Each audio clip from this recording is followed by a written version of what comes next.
Well, welcome to my Frisco layout in N-scale. On Frisco.org the other day, we were talking about GP7s from Atlas, and I had mentioned that I had finally found on an auction website, number 500, which I now have right there. And I had mentioned that that was my 53rd Frisco locomotive. And everybody was kind of surprised at that and wanted to see my roster. And I know what they were talking about. They wanted to see it numerically, but I thought it would be kind of interesting just to show everybody my entire roster. I was actually wrong with the number. We have 55 locomotives, 18 of which are in DCC, or excuse me, 18 are in DC, and the remainder are all in DCC, including this little GE 44 ton.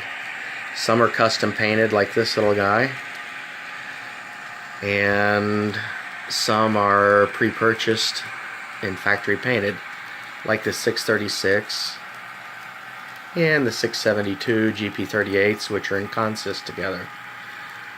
But we've got a torpedo tube GP35. We've got a couple GP38s you saw before. There's more GP38s. More GP38s. SD45s in the background there. That's a custom painted U-boat U25B. It's 810. And then a couple other Atlas U25Bs. We got some B30-7s, 3 of them in consist in the back. And then we got 2 GP15-1s tied up to a B30-7. And then we've got some switch engines in the background, along with Baldwin Locomotive Works E8. I think that's the 2019. We got the 2016 working in a passenger train right now. And then we got some switch engines here, some SW1s, SW9s, VO 1000s, and that's kind of the crux of it. A lot of stuff you can see there.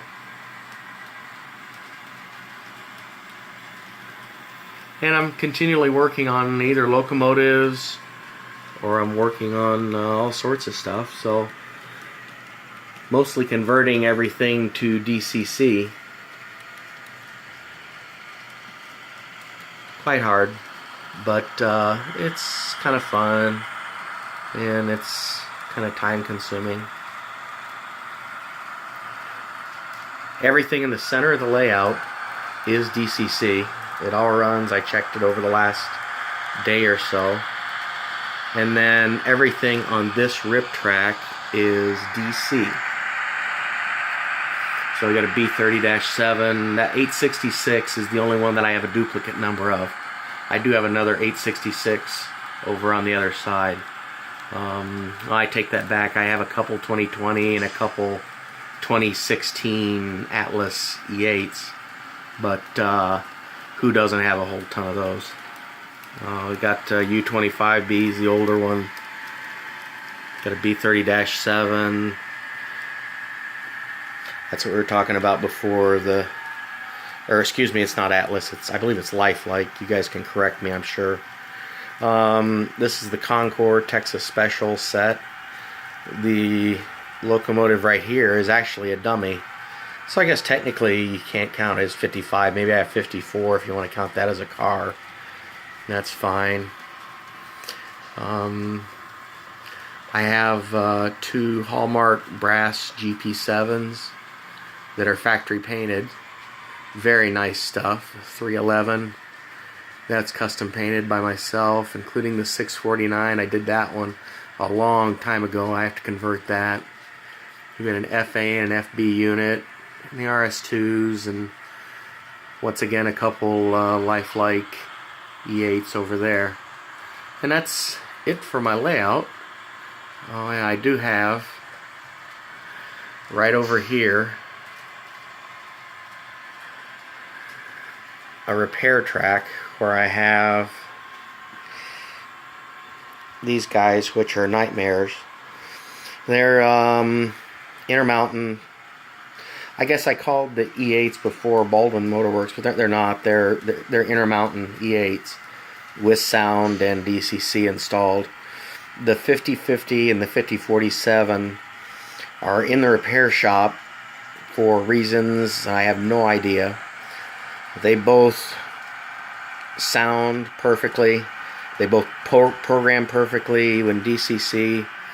They also, all the lights, all the sound effects work, but they just have no power. The 5045 and 5040 are DC right now, and I have the boards to convert them this evening to DCC. But I'm going to have to solder the boards in, so we're working on that. I'm going to have a video later in the day on this unit. It was DC. I converted it to DCC. It's an F7B unit. It runs great, but it does make quite a squealing noise. And then I have this unit, the 704 GP35, that I need to add torpedo tubes to, so he's DCC also. So that's effectively it. So we're signing off now from the Frisco Railroad. I just wish I could go back to those days. Thanks, folks.